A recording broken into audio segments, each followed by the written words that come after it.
In today's video, I'm going to show you how to really make your Inktense paintings have a little bit of drama and really pop off of the page.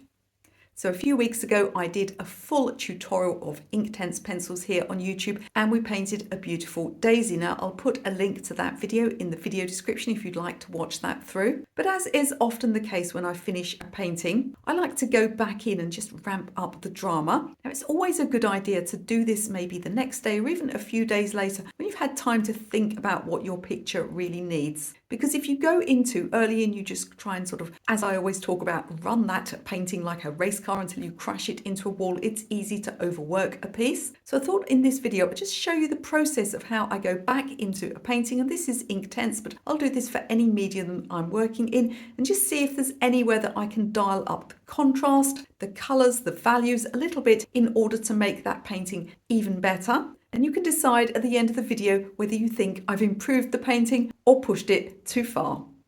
So let's look at what opportunity there is to make this a little bit brighter and more dramatic. We don't want to ruin it, so I'm going to avoid going in with very dark colours, although I think the background could be a little stronger. I also want to avoid working on the petals too much. Now, there are some scruffy lines. There are areas that I'd like to be a bit more solid, but I want to avoid losing those very pale, almost white areas. So I'm going to do the petals last. I'm going to start with this centre part here, which actually I'm completely happy with, but we could just ramp up the brightness a little bit more. And what I'm going to do is I'm going to put a wash over the top. So I'm going to dissolve my pencil first. I'm going to choose the lighter of the colours that I placed on here, which is a yellow. So I've got this Caran d'Ache pencil palette. Now, don't worry if you don't have one of these. You can just scribble on some watercolor paper. It won't absorb everything. You'll be able to pick up some ink once you've done that. So I'm just going to dissolve this, because I want to have as little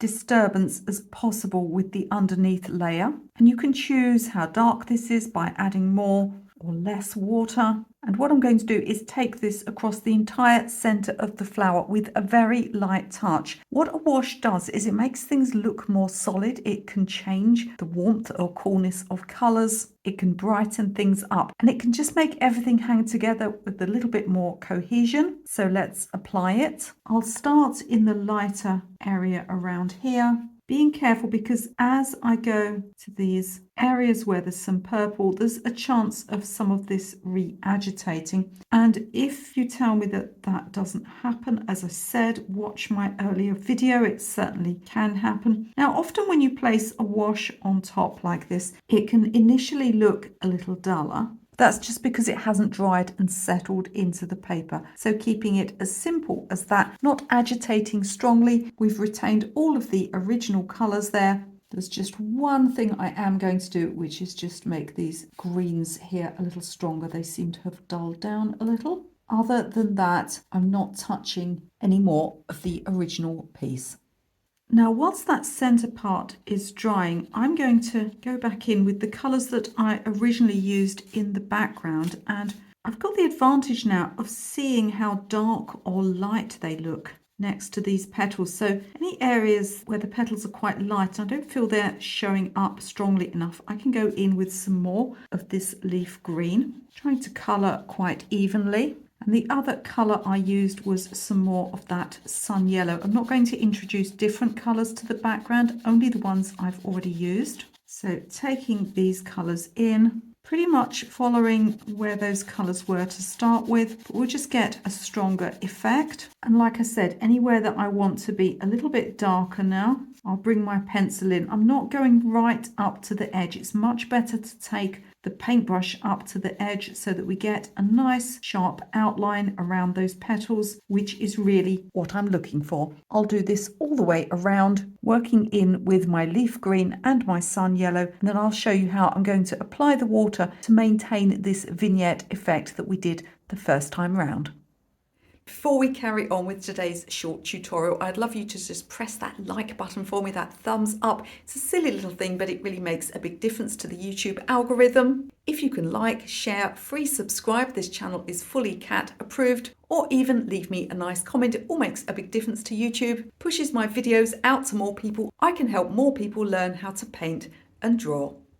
Now, when I first applied this background, I did it by dissolving the Inktense to get a really soft effect, but I've got that nice soft effect on the outside, so I'm quite safe to go really close in. And I've mostly gone darker in between some of these areas here, and then I've just enhanced the yellow a little bit. So in order to keep this vignette effect, I'm going to have to go around the outside with clean water. So I've got 2 water jars. I've got a large brush for applying the water and a smaller brush for poking around in the ink. And I'm going to go round just like I did the first time by starting over here near this stem and taking clean water around the outside like this and coming inwards. Again, not doing the whole picture in one go, because all that will happen is the water will dry out before I get a chance to work on it. And then what I'm going to do here is come in and agitate these areas and blend them into that clean water. Also gives me a chance to have another go at agitating any areas that were left a little bit undissolved on the first round, although they won't always re-wet. And now I'm using this darker colour to just outline these petals a little bit more. So like I said, I don't really want to do too much on the petals because there's a strong danger of overworking them, but I can kind of work on them from the outside by sharpening up these negative shapes and coming round.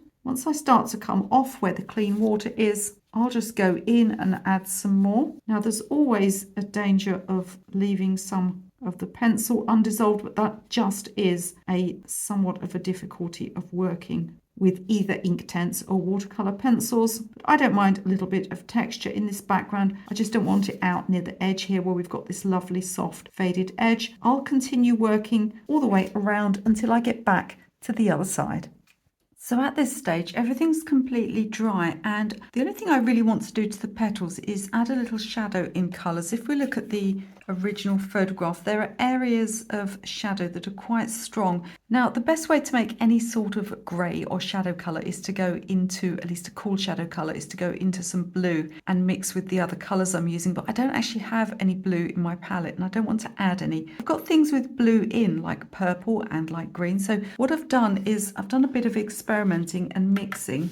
And by mixing the leaf green and the purple, I've managed to get this kind of warm grey purple. So I'm going to use that. I'm going to use it quite sparingly, just on a few of the petals, and others I'm going to leave completely untouched because there's a strong danger of overworking here. So on some of the petals that I just want to be a bit darker, for instance, I've done this one here, and I think I kind of made this bit up. I made a petal that was behind the other one. And although it'll look strong when it first goes on, remember that it'll settle in as it dries. We can also use this to, again, tighten up any edges that are a little bit fluffy. Let's think about where else I want it. I think I'll put some over on this petal here. So we don't have to take it across the whole petal. We can just add a little shadow in. And I definitely want some under this turned petal tip here, as it is in the original photograph. So I'm going to come in like that. You could soften it, but most of these seem to be fairly hard edged, and the sunnier things are, the more of a hard edged shadow you will get. I'm going to continue to add this in 1 or 2 more places. The very last thing I'm going to do is add more colour to this stem, and I'm also going to use that shadow colour that I was just using. So coming in from the base with clean water and blending up, and then whilst it's still wet, I'll just take the remainder of this shadow colour and use it to darken these areas of shadow that I'd already placed in on the first layer.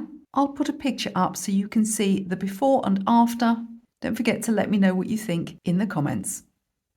So do let me know in the comments if you found it useful watching me go through these final processes on one of my paintings, and perhaps you'd like to see me do the same thing with a watercolor painting or a different medium. And before you leave this video, don't forget to have a look in the video description. There are some free PDFs you can grab for no money whatsoever. I've even got a free watercolor painting course that you can take. There's other free stuff too. You can also find out all about my paid online courses. And if you enjoyed this video, I'm going to put up another video about Inktense mistakes. I think you're going to really enjoy that one. It's going to help you to push your work to the next level.